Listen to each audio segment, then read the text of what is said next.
नमस्कार। आज हम बात कर रहे हैं रेविट सॉफ्टवेयर की। ये आर्किटेक्चर, इंजीनियरिंग और कंस्ट्रक्शन मतलब एईसी इंडस्ट्री में आजकल बहुत चर्चा में है। हाँ बिल्कुल। हमारे पास दुर्गा एग्रो सर्विसेज की एक गाइड है, रेविट कैड सॉफ्टवेयर, एक व्यापक मार्गदर्शिका। तो आज इसी के कुछ हिस्सों पर बात करेंगे। ठीक है। कोशिश करेंगे समझने की कि ये सॉफ्टवेयर आखिर है क्या, है ना? और ये जो पुराने तरीके हैं उनसे कैसे अलग है, और क्यों ये एईसी पेशेवरों के लिए इतना जरूरी होता जा रहा है। हाँ, जरूरी सवाल है ये। तो चलिए शुरू करते हैं। पहली बात जो आती है दिमाग में, क्या रेविट सिर्फ एक और ड्राइंग टूल है जैसे ऑटोकैड वगैरह होते हैं? नहीं नहीं, गाइड भी यही कहती है और ये बात सही है। ये उससे कहीं ज्यादा है। ये असल में बिल्डिंग इंफॉर्मेशन मॉडलिंग यानी बिम का एक बहुत महत्वपूर्ण हिस्सा है। ऑटोडेस्क ने इसे विकसित किया है। बिम, बिल्डिंग इंफॉर्मेशन मॉडलिंग। बिम ही है। ये सॉफ्टवेयर 2000 में आया था और फिर 2002 में इसे ऑटोडेस्क ने खरीद लिया। अच्छा। और ये खास तौर पर architects, structural engineers, MEP engineers और कंस्ट्रक्शन मैनेजर्स के लिए ही बनाया गया है। इसका मकसद सिर्फ लकीरें खींचना नहीं है। तो क्या है? मकसद है एक सूचना समृद्ध मतलब इंफॉर्मेशन रिच डिजिटल मॉडल तैयार करना। सूचना समृद्ध मॉडल। तो फिर ये पारंपरिक कैड जैसे मान लीजिए ऑटोकैड, उससे अलग कैसे हुआ? क्योंकि ऑटोकैड तो बहुत लोग इस्तेमाल करते हैं, जानते हैं उसे। हाँ, ये एक बुनियादी फर्क है और इसे समझना जरूरी है। ऑटोकैड जैसे जो पारंपरिक कैड प्रोग्राम्स हैं वो मुख्य रूप से ज्यामिति पर आधारित होते हैं। लाइंस, सर्कल्स, आर्क्स, इनसे आप 2D या 3D ड्राइंग बनाते हैं। ठीक है। रेविट का नजरिया एकदम अलग है। ये पैरामेट्रिक मॉडलिंग पर काम करता है। पैरामेट्रिक मॉडलिंग, मतलब असल में इसका मतलब क्या हुआ रोजमर्रा के काम में? इसका मतलब ये हुआ कि आप सिर्फ रेखाएं नहीं खींच रहे, आप असल बिल्डिंग के हिस्से बना रहे हैं, जैसे दीवारें, दरवाजे, खिड़कियां, बीम, पाइप, डक्ट्स, ये सब। अच्छा, असल हिस्से। हाँ, और हर हिस्सा एक ऑब्जेक्ट है, एक इंटेलिजेंट ऑब्जेक्ट, जिसमें अपनी जानकारी यानी डेटा होता है और अपने नियम यानी पैरामीटर्स होते हैं। इंटेलिजेंट ऑब्जेक्ट जैसे? जैसे मान लीजिए एक दीवार का ऑब्जेक्ट है, तो उसे पता होगा कि वो किस मटेरियल की बनी है, उसकी मोटाई क्या है, उसकी थर्मल प्रॉपर्टीज क्या हो सकती हैं, और वो दूसरी किन चीजों से मतलब किन ऑब्जेक्ट से जुड़ी हुई है। अरे वाह, यानी ये ऑब्जेक्ट स्मार्ट हैं। हाँ, तो हाँ। अगर मैं मान लीजिए एक दीवार की जगह बदलता हूँ, तो क्या उससे जुड़े दरवाजे और खिड़कियां वो भी अपने आप खिसक जाएंगे? बिल्कुल, हाँ बिल्कुल। यही तो पैरामेट्रिक मॉडलिंग की सबसे बड़ी खूबी है। आप एक जगह कोई बदलाव करते हैं तो उससे जुड़ी हर चीज अपने आप अपडेट हो जाती है। हर चीज मतलब सिर्फ प्लान में नहीं, एलिवेशन में, सेक्शन में, 3D व्यूज में, और यहाँ तक कि अगर आपने दरवाजों खिड़कियों की कोई लिस्ट या शेड्यूल बनाया है तो उसमें भी वो बदलाव अपने आप आ जाएगा। ये तो कमाल है। हाँ, ये ऑटोमेशन पारंपरिक कैड में तो बिल्कुल मुमकिन नहीं था। वहाँ तो हर व्यू, हर लिस्ट को आपको हाथ से मैन्युअली अपडेट करना पड़ता था। हाँ, ये ऑटोमेशन वाला पॉइंट तो साफ है, बहुत बड़ा फायदा है। लेकिन एक सवाल है, क्या इसको शुरू में सेटअप करने में और सीखने में जो वक्त लगता है वो इस बचत को थोड़ा कम नहीं कर देता, खासकर छोटी टीमों के लिए? देखिए, ये सवाल बिल्कुल जायज़ है। शुरुआत में हाँ, सीखने में और प्रोजेक्ट को सेटअप करने में थोड़ा ज़्यादा समय लग सकता है, खासकर अगर टीम पहले सिर्फ पारंपरिक कैड पर काम करती आई है। लेकिन लंबे समय में देखें तो खासकर जब प्रोजेक्ट में बदलाव होते हैं, और बदलाव तो हमेशा ही होते हैं ना, हाँ, वो तो है। हम होती हैं, वो इस शुरुआती मेहनत से कहीं ज़्यादा फायदेमंद साबित होता है। रेविट असल में 3D मॉडलिंग, कोऑर्डिनेशन और डॉक्यूमेंटेशन, इन सबको एक ही प्लेटफॉर्म पर ले आता है। ठीक है, तो ये बेसिक फर्क समझ में आया। ये सिर्फ लाइनें नहीं है, ये जानकारी से भरी हुई स्मार्ट ईंटें हैं एक तरह से। हाँ, कह सकते हैं। पर इन स्मार्ट ईंटों की असली ताकत क्या है? मतलब इसकी मुख्य विशेषताएं क्या है? गाइड में पैरामीट्रिक कंपोनेंट्स या फैमिलीज का जिक्र है, ये क्या चीज़ है? फैमिलीज, हाँ, ये रेविट की बुनियाद का एक बहुत अहम हिस्सा है। आप इन्हें ऐसे समझे कि ये पहले से बने हुए इंटेलिजेंट ऑब्जेक्ट्स हैं, या आप खुद भी बना सकते हैं। अच्छा। हाँ, और ये दोबारा इस्तेमाल किए जा सकते हैं। जैसे सोचिए एक खास तरह का दरवाज़ा है, या कोई एयर हैंडलिंग यूनिट है, या टेबल कुर्सी का एक सेट। आप इन्हें अपनी ज़रूरत के हिसाब से बदल सकते हैं, साइज, मटेरियल, कुछ भी। फिर अपनी लाइब्रेरी में सेव कर सकते हैं और अलग-अलग प्रोजेक्ट्स में इस्तेमाल कर सकते हैं। अच्छा, मतलब एक बार बनाया और बार बार यूज किया। हाँ, और क्योंकि ये पैरामेट्रिक है, तो इसका एक और बड़ा फायदा है। अगर आप लाइब्रेरी में किसी फैमिली को अपडेट करते हैं, मान लीजिए दरवाजे का डिजाइन बदलते हैं, तो वो बदलाव उन सभी प्रोजेक्ट्स में अपने आप लागू हो जाएगा जहां वो फैमिली इस्तेमाल हुई है। हाँ, ये तो स्टैंडर्डाइजेशन और रीयूज के लिए बहुत ही बढ़िया है। बिल्कुल। और गाइड में मल्टी डिसिप्लिनरी कोलैबोरेशन पर भी काफी जोर दिया गया है। मतलब जब अलग अलग टीमें होती हैं, आर्किटेक्ट, स्ट्रक्चरल वाले, एमईपी वाले, वो सब एक ही प्रोजेक्ट पर काम करते हैं, तो रेविट इसमें कैसे मदद करता है? ये रेविट के सबसे शक्तिशाली पहलुओं में से एक है मेरे हिसाब से। देखिए, पुराने तरीके में क्या होता था? क्या? हर टीम आर्किटेक्ट, स्ट्रक्चरल, एमईपी यानी मैकेनिकल, इलेक्ट्रिकल, प्लम्बिंग सब अपनी अपनी अलग ड्राइंग्स पर काम करते थे, है ना? हाँ, बिल्कुल। फिर बाद में इन सबको एक साथ रखकर कोऑर्डिनेट करना पड़ता था। इसमें गलतियां बहुत होती थीं और टाइम भी बहुत लगता था। हाँ, वो तो होता था। रेविट में क्या है कि सभी टीमें एक ही सेंट्रलाइज्ड डिजिटल मॉडल पर एक साथ काम कर सकती हैं। एक ही मॉडल पर सब लोग, मतलब आर्किटेक्ट अपना डिजाइन डाल रहा है और उसी वक्त स्ट्रक्चरल इंजीनियर उसी में कॉलम बीम फिट कर रहा है और एमईपी वाले अपनी पाइप और डक्ट्स की जगह बना रहे हैं, सब एक साथ। हाँ हाँ, बिल्कुल। सब रियल टाइम में देख सकते हैं कि दूसरे क्या कर रहे हैं। इससे कोऑर्डिनेशन बहुत बहुत बेहतर हो जाता है। अच्छा, और यहीं पर क्लैश डिटेक्शन जैसी जो क्षमताएं हैं वो काम आती हैं। Flash detection. हाँ, रेविट खुद ब खुद ये जान सकता है कि कहीं कोई स्ट्रक्चरल बीम किसी बड़ी सी पाइपलाइन से टकरा तो नहीं रही, या कोई इलेक्ट्रिकल ट्रे किसी एयर डक्ट के रास्ते में तो नहीं आ रही। अरे, तो मतलब ये टकराव, ये क्लैश बिल्डिंग बननी शुरू होने से पहले ही पकड़ में आ जाते हैं। एग्जैक्टली, यही पॉइंट है। ये निश्चित रूप से साइट पर जो रीवर्किंग होती है, जो देरी होती है और जो फालतू का खर्चा होता है, उसको बहुत कम कर देता है। हाँ, ये तो बहुत बड़ा फायदा है। बिल्कुल। क्लैश डिटेक्शन आपको निर्माण से पहले ही वर्चुअल माहौल में ही समस्याओं को पहचानने और उन्हें हल करने का मौका देता है। ये बिम अपनाने के सबसे ठोस फायदों में से एक माना जाता है। और विजुअलाइजेशन का क्या? क्लाइंट को डिजाइन समझाना हो तो उसमें ये कैसे मदद करता है? देखिए, रेविट से आप बहुत आसानी से हाई क्वालिटी 3D व्यूज बना सकते हैं। बिल्डिंग के अंदर घूमने जैसे वर्चुअल वॉकथ्रूज बना सकते हैं, फोटो रियलिस्टिक रेंडरिंग बना सकते हैं। इससे क्या होता है कि क्लाइंट या जो बाकी स्टेक होल्डर्स हैं, वो डिजाइन को बहुत बेहतर तरीके से समझ पाते हैं। उन्हें महसूस होता है कि चीज असल में कैसी दिखेगी। ये पारंपरिक 2D ड्राइंग से समझाना कहीं ज्यादा मुश्किल होता था। हाँ, वो तो है। 2D में इमेजिन करना पड़ता है। बिल्कुल। और जो सारा डॉक्यूमेंटेशन होता है, मतलब ड्राइंग्स, शेड्यूल्स, रिपोर्ट्स, क्या वो भी इसी मॉडल से जुड़ा रहता है? हाँ, यही तो बिम की खूबसूरती है। क्योंकि सारी जानकारी मॉडल में ही है, तो रेविट उससे जुड़ी हुई ड्राइंग्स जैसे प्लान, सेक्शन, एलिवेशन, ये सब बना सकता है। अपने आप? काफी हद तक अपने आप जनरेट कर सकता है।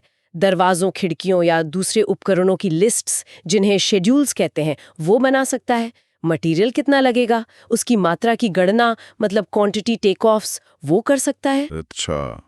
और सबसे बड़ी बात, अगर मॉडल में कुछ बदलता है तो ये सारे डॉक्यूमेंट्स अपने आप अपडेट हो जाते हैं। इससे ना सिर्फ मेहनत बचती है, बल्कि सारे डॉक्यूमेंट्स में एक रूपता, कंसिस्टेंसी बनी रहती है, कोई कंफ्यूजन नहीं होता। गाइड में सस्टेनेबिलिटी और एनर्जी एनालिसिस का भी जिक्र था। क्या रेविट मतलब टिकाऊ डिजाइन में भी मदद करता है? हाँ, बिल्कुल करता है। रेविट में बिल्डिंग के प्रदर्शन का विश्लेषण करने के लिए टूल्स इंटीग्रेटेड होते हैं। आप डिजाइन के शुरुआती दौर में ही एनर्जी मॉडलिंग कर सकते हैं। जैसे आप देख सकते हैं कि बिल्डिंग में कितनी नेचुरल लाइट आएगी, डे लाइट एनालिसिस, सूरज की गर्मी का क्या असर पड़ेगा, सोलर स्टडीज, हीटिंग और कूलिंग का लोड कितना होगा, इसका अनुमान लगा सकते हैं। अच्छा। ये सारी जानकारी डिजाइन को बेहतर बनाने, उसे ज्यादा एनर्जी एफिशिएंट बनाने में मदद करती है। और साथ ही, जैसे मैंने कहा, मटेरियल की सटीक मात्रा पता चलने से वेस्टेज, बर्बादी भी कम होती है। और आजकल टीमें तो अक्सर अलग अलग जगहों से काम करती हैं। रिमोट वर्क का जमाना है, तो क्या क्लाउड पर मिलकर काम करने की कोई सुविधा है इसमें? हाँ, बिल्कुल है। ऑटोडेस्क का अपना प्लेटफॉर्म है BIM 360, जो अब ऑटोडेस्क कंस्ट्रक्शन क्लाउड का हिस्सा है, और रेविट क्लाउड वर्क शेयरिंग भी है। तो इससे क्या होता है? इनके जरिए अलग अलग लोकेशन पर मौजूद टीमें एक ही सेंट्रलाइज्ड रेविट मॉडल पर बहुत प्रभावी ढंग से रियल टाइम में कोलैबोरेट कर सकते हैं। ये आज के दौर में जहां टीमें फैली हुई होती हैं, बहुत जरूरी हो गया है। तो अगर हम संक्षिप्त में देखें एक बार फिर से, रेविट और पारंपरिक ऑटोकैड के बीच का जो मुख्य अंतर है, वो सिर्फ 3D बनाम 2D का नहीं है। नहीं, बिल्कुल नहीं। बल्कि एक पूरी सोच का, एक अप्रोच का बदलाव है। ऑब्जेक्ट आधारित, डेटा समृद्ध मॉडलिंग बनाम ज्यामिति आधारित ड्राफ्टिंग, यही है ना? बिल्कुल सही कहा आपने। रेविट में कोलैबोरेशन इनबिल्ट है, अपडेट्स ऑटोमेटिक होते हैं और जो डेटा है वो आगे एनालिसिस और बिल्डिंग की पूरी लाइफ साइकिल मैनेजमेंट के लिए इस्तेमाल हो सकता है। जबकि ऑटोकैड ऑटोकैड अपनी जगह एक बहुत शक्तिशाली टूल है, खासकर ड्राफ्टिंग और डिटेलिंग के लिए, लेकिन उसमें बिम की वो गहरी क्षमताएं नहीं है। दोनों के अपने उपयोग हैं, अपनी जगह है, लेकिन जटिल बिल्डिंग प्रोजेक्ट्स के लिए इंडस्ट्री अब तेजी से बिम की ओर बढ़ रही है और उसमें रेविट एक बड़ा प्लेयर है। ठीक है, अब बात करते हैं फायदों की। मान लीजिए कोई फर्म या कोई प्रोफेशनल रेविट अपनाता है, तो उसे क्या ठोस लाभ मिलते हैं? मुझे लगता है सटीकता, एक्यूरेसी एक बड़ा फायदा होगा, क्योंकि ऑब्जेक्ट्स में डेटा है। हाँ, बेहतर सटीकता यकीनन एक प्रमुख लाभ है। स्मार्ट ऑब्जेक्ट्स और ऑटोमेटिक कोऑर्डिनेशन से इंसानी गलतियों की गुंजाइश काफी कम हो जाती है।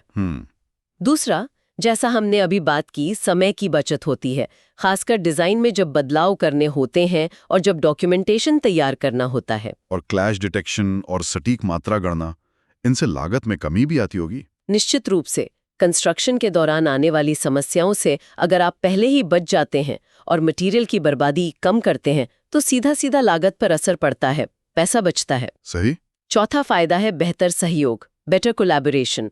क्योंकि सभी लोग एक ही अप टू डेट जानकारी पर काम कर रहे होते हैं तो गलतफहमियां कम होती हैं, कम्युनिकेशन क्लियर रहता है। 5 और आपने बताया था बेहतर क्लाइंट कम्युनिकेशन। हाँ, वो 3D विजुअलाइजेशन से संभव होता है।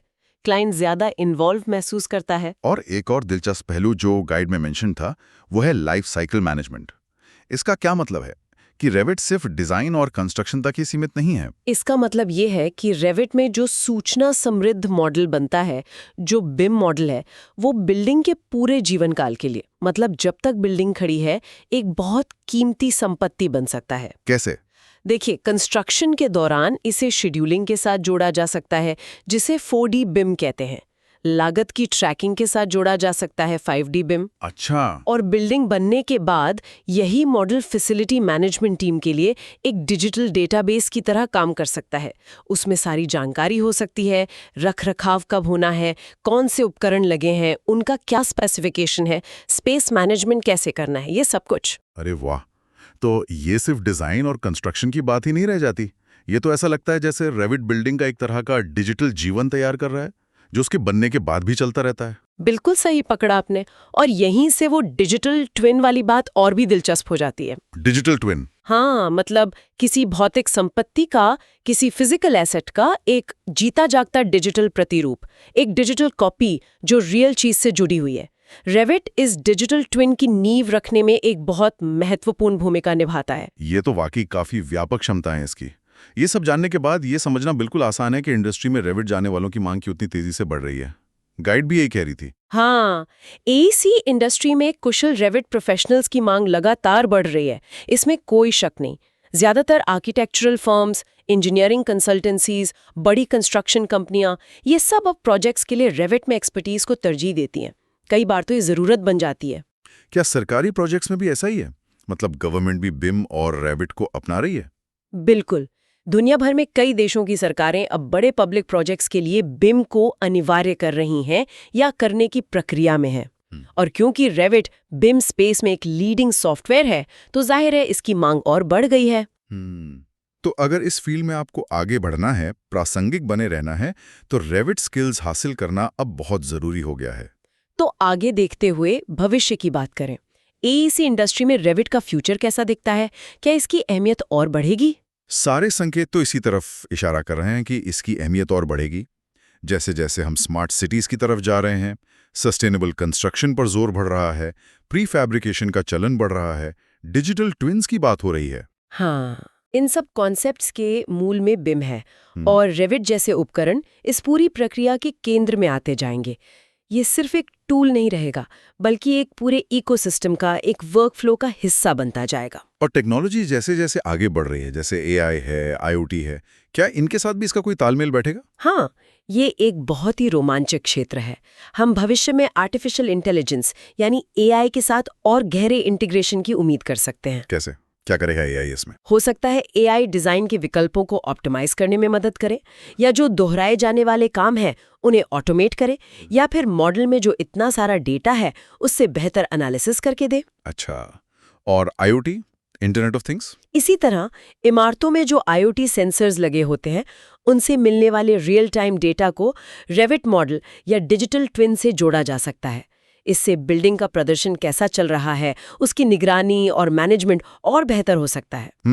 ये सारी टेक्नोलॉजीज मिलकर बिम वर्कफ्लो को और ज्यादा शक्तिशाली और कुशल बनाएंगे, ऐसा अनुमान है। तो कुल मिलाकर बात घूम फिरकर वहीं आती है कि रेविट महज एक एडवांस्ड कैड प्रोग्राम नहीं है, ये कहीं ज्यादा है। हाँ बिल्कुल। ये एक पूरा बिम समाधान है जो इमारतों और इंफ्रास्ट्रक्चर के डिजाइन, उनके निर्माण और यहाँ तक कि उनके संचालन के तरीके को भी बदल रहा है, या कि ये नई परिभाषा दे रहा है। सही बात है। इसकी जो इंटेलिजेंट मॉडलिंग की क्षमता है, जो कोलैबोरेशन के टूल्स हैं और जो डेटा सेंट्रिक अप्रोच है, ये सब मिलकर इसे आज के एईसी पेशेवरों के लिए एक अनिवार्य स्किल और टूल बनाते हैं। बिल्कुल सहमत हूँ। ये न केवल एक्यूरेसी और एफिशिएंसी बढ़ाता है, बल्कि टीमों के बीच बेहतर संवाद, बेहतर ट्रांसपेरेंसी भी लाता है। रेविट में महारत हासिल करना ये निश्चित रूप से आज के कॉम्पिटिटिव ग्लोबल कंस्ट्रक्शन बाजार में प्रोफेशनल्स के लिए नए दरवाजे खोलता है। आज की इस पूरी बातचीत से मेरे दिमाग में ये एक विचार आ रहा है जिस पे शायद आगे और सोचा जा सकता है। क्या? जब हम ये डिजिटल ट्विन्स की बात करें, मतलब किसी असली बिल्डिंग का एक सटीक डेटा से भरा हुआ डिजिटल जुड़वा, तो रेविट जैसे उपकरण इस जुड़वा को बनाने और उसे मेंटेन करने में कैसे मदद करते हैं, और इससे भी आगे जाकर ये डिजिटल ट्विन किसी इमारत के पूरे जीवन चक्र को, मतलब उसके ऑपरेशन को, मेंटेनेंस को, एनर्जी यूज को, स्पेस मैनेजमेंट को और शायद भविष्य में होने वाले बदलावों या उसके खत्म होने की प्रक्रिया को कैसे प्रभावित कर सकता है? ये गहरा सवाल है। हाँ, मतलब ये सिर्फ बिल्डिंग बनाने तक सीमित नहीं है, बल्कि उसे डिजिटल रूप से समझने और उसे लगातार मैनेज करने के बारे में है। इस पर सोचने के लिए बहुत कुछ है। बिल्कुल, ये भविष्य की दिशा है। सुनने के लिए धन्यवाद।